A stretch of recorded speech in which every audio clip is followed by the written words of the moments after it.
Hello, ladies. It's Marie. I'm back. Monday Mojo.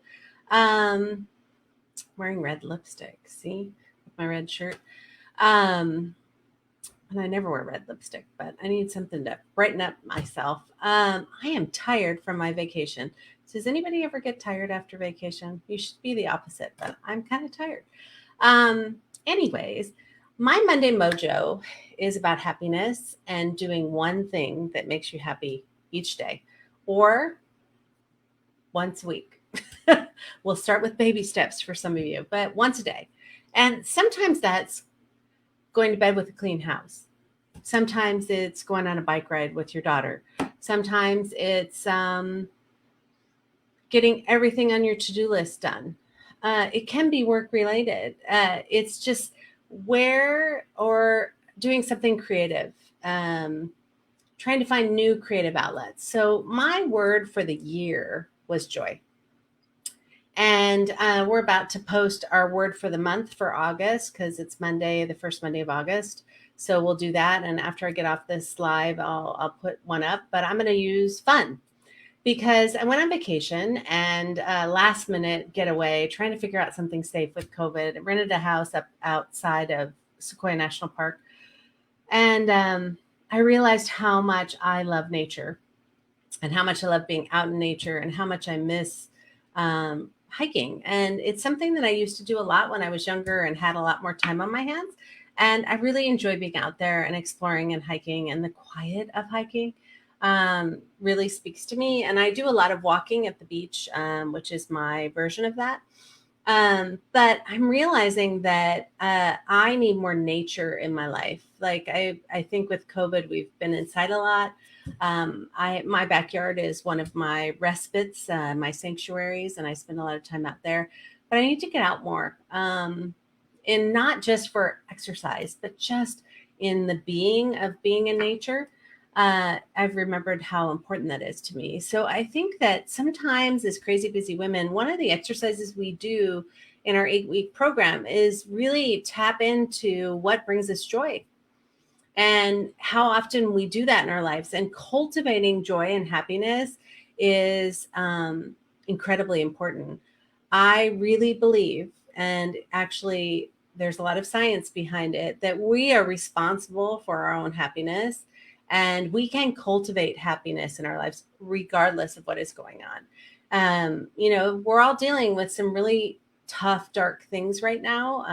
I get it. Life is really hard for a lot of people right now with COVID and economics and health issues. But even in those moments, even if you have everything looks like such bad luck or everything going wrong in your life, you can, and I hope you choose happiness.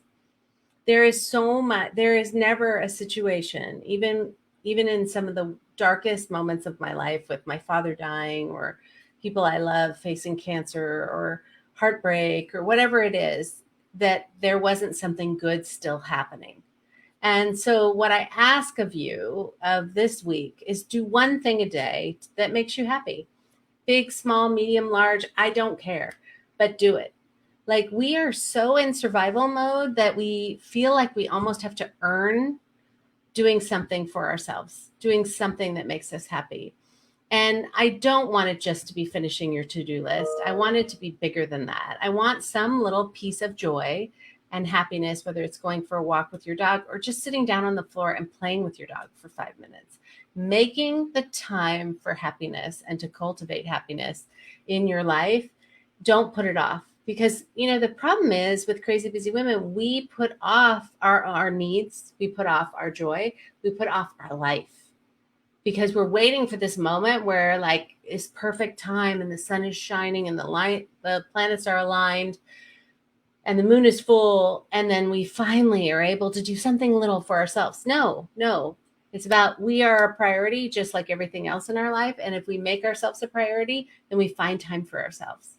And figuring out how to make ourselves a priority has to do with a lot of reprogramming that we need to do. And so part of getting out of crazy busy is really reprogramming how you approach work and life. And, I am a pragmatic person. I want to have a system that works. Tell me what to do and I'll do it and get me the outcome I want. And I've put together this 8-week program with that in mind because I like-minded women who just want to get things done, crazy busy women want to get things off their to-do list. That our 8-week program is really like that. You do this, you do the hard work, you answer the hard questions, you do what we ask of you, and it's not easy. And you're going to come out in a better situation, more balanced in your heart, making decisions based on your values, and you're not responsibility and guilt and disappointing people, but your values and your legacy.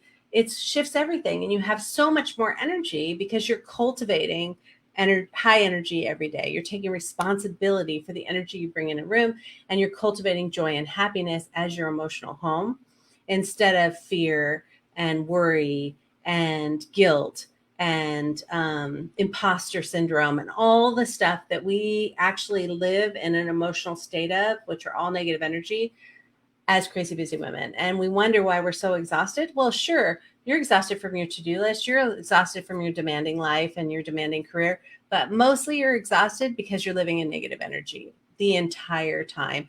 And that is emotionally and physically exhausting. And when we shift that, we're able to really open up possibility and energy and space and breath and joy. And so in the meantime, I want you to cultivate happiness, literally cultivate happiness, little seeds that you're planting that build towards a happy life. So really the first step is what makes you happy. What makes you happy? Is it a cheesy like bachelor show, or is it watching something on Netflix that makes you happy? Is it going for a walk? Is it going for a run? Is it listening to awesome music and dancing around? What is it that we do that brings us joy and makes us happy? I was watching, and I'm going to post it because what got me thinking is this woman on TikTok who is middle-aged. I hate to say that about all of us, but let's just say that. And she is doing these TikTok dances to 80s music, which is my fave.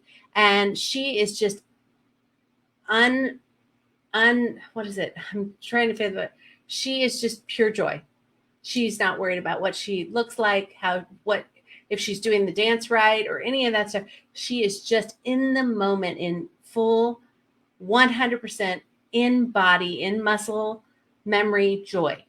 And it brought me joy to watch it. And it reminded me how being carefree like that is joyful, and how we as adults and as crazy busy women with a lot of responsibility, we don't find that freedom to just let loose. And so I want you to start with, I'll post that video of her. But I want you to start thinking about being silly. Where are the moments in your life where you're silly? Is there a friend that you can call and just be silly? I have a group text with 8 of my girlfriends who are hilarious. And I can step out of a coaching call or a meeting and I'll see that I have like 120 texts, and they're building off of each other in just laughter and joy. And it just brings me joy because it brings me back to my college days when I was a little freer. And God, they make me laugh. And so when I'm feeling down, I reach out and I'm like, kind of give me joy, grab it from somebody else. And then it gives back tenfold.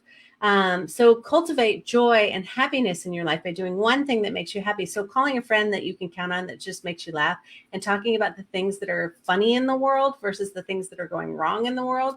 Avoiding television right now and doing something fun, like totally fun. I don't know. Maybe it is watching a funny comedy. We're rewatching The Office, and oh my God, it is funny. And it's just cringeworthy and funny and just joyful. Friends is also another one that we watch in our household just to make us laugh. Laughter is contagious. Laughter is a game-changing emotion and activity. And if we laugh, even when we're fake laughing, it changes our body chemistry to an emotional home of joy. Okay. So what I want for you to do is think about the things that make you happy and do them. Build them into your day. And if you say you don't have time, or I'll do that tomorrow, I'll think, this is not a to-do. This is a make happen. Make space for happiness every day. And it's little teeny moments. It could be 2 minutes. It could be 2 minutes, or it could be half an hour, or God bless you, an hour, where you're going to do something joyful. But 5 minutes you can find in your day for you and for happiness. I know you can. I know you can. I know you can. What is it? Turn on music that makes you happy. 80s music is something that just brings me so much joy, and just dance crazy, right? Just dance, have a dance party by yourself. Who cares? Dancing with yourself. Who cares? Or do hopscotch. Get some chalk, do a hopscotch. I don't know, skip, whatever. Do something that just brings out joy and freedom in you, that makes you happy for 5 minutes, okay? Because here's the thing, it's not coming to you. Like, we have days where everything's going right and you're happy as can be because like things are fun and joyful, and maybe it's on the weekends or during the weekday where everything is in motion and there's just a lot. It's a good day. Well, we got a lot of crap coming down on us right now between politics and COVID and the economy. We have to cultivate joy. We've got to take ownership of our own happiness. And the simplest way to do it is start planting seeds where you're building it in as a practice, a happiness practice in your life. I'm currently taking this course on happiness. It's a 10-week course, and it's all about the science of happiness. So I'm going to share little tidbits along the way as I take this course. It's super cool. It's from Yale University, and I can do it online because of COVID, which is awesome. And I'm going to share little tidbits, but it really got me thinking. My word, and my friend posted something about happiness and joy and fun, and how she's taken personal responsibility, and it inspired me. So that's why I'm talking. So a shout out to Sandra for her post, which inspired me to do this mojo about happiness. So what are you going to do to take responsibility for your happiness? And don't tell me you don't have the time, because that is a lie. That is a lie. It's a lie. It's a lie. You're just out of practice making time for yourself. And we can change that. So that's your mission. One thing a day that makes you happy. And the sillier, the better. The sillier, the better. And if you want to post what you did, I would be so happy. But in the meantime, go to my website, crazybusywomen.com, and you can watch a free masterclass training about why work-life balance is not attainable for working women, but you can still have fun and joy and freedom. And what you can learn. It's a free training, free masterclass. You can do that, or you can sign up for a free coaching breakthrough call, totally free, to figure out what's getting in your way. I just want to help. I just want to help you get out of your own way and have a joyful, successful, amazing life with freedom and joy and success living right next to each other. They're all possible. And how you've been living today is costing you too much. And yeah, your life is probably pretty good, but it can be so much better. And you can have so much more joy in your life, and so much more freedom, and so much more peace, and not the hamster brain. You can do it, and I can help you. So please let me help you. Thank you for listening. Have a good week. Bye.